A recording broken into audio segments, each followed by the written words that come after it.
Bonjour à tous, bienvenue pour cette nouvelle petite rubrique musicale que j'ai intitulée Chanteur d'un jour, acteur toujours.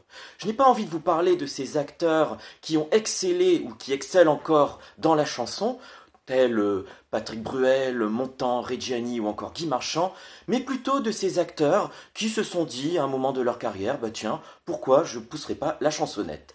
On va en parler dans un premier temps, je vais vous parler de Michel Blanc, qui a cultivé son image d'éternel loser dans ses films en nous proposant Le mec plus ultra en 1985.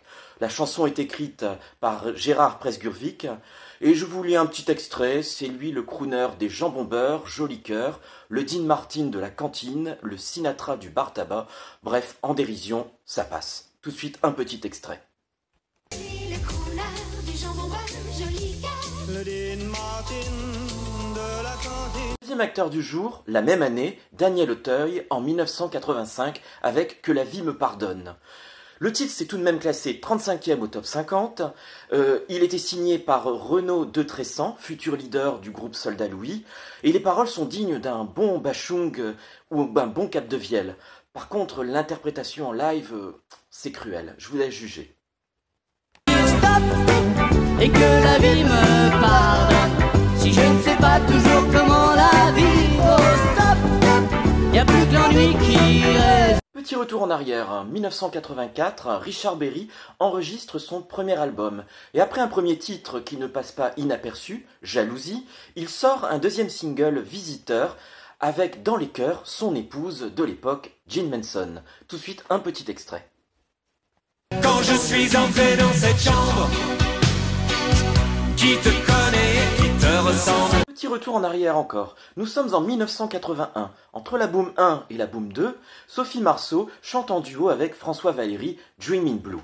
La chanson est écrite et composée par Pierre Delanoë.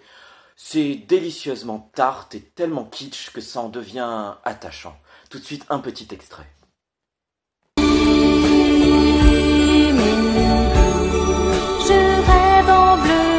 Figurez-vous qu'elle récidive en 1985, cette fois-ci toute seule, avec une chanson écrite et composée par Étienne Rodagil, le fameux compositeur de Julien Clerc, dont le titre est Bérésina.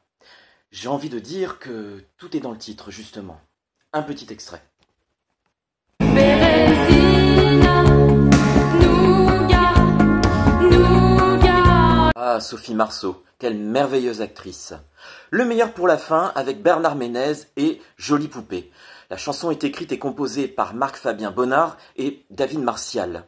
Cette biguine inspirée par une coutume antillaise qui consiste à appeler poupée tout pansement sur un doigt feront surgir les fantasmes que l'acteur, Bernard Ménez, avec un répertoire aussi éclectique allant de François Truffaut aux comédies les plus salaces de la fin des années 70, saura interpréter avec ingéniosité et désinvolture.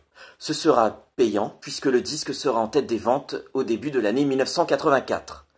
Juste avant de vous laisser avec l'ami Bernard, je voulais simplement vous remercier de m'avoir suivi. Bon courage et restez bien chez vous. Au revoir. Oh, oh, oh, jolie poupée, sur mon doigt coupé, oh, oh, oh, jolie poupée.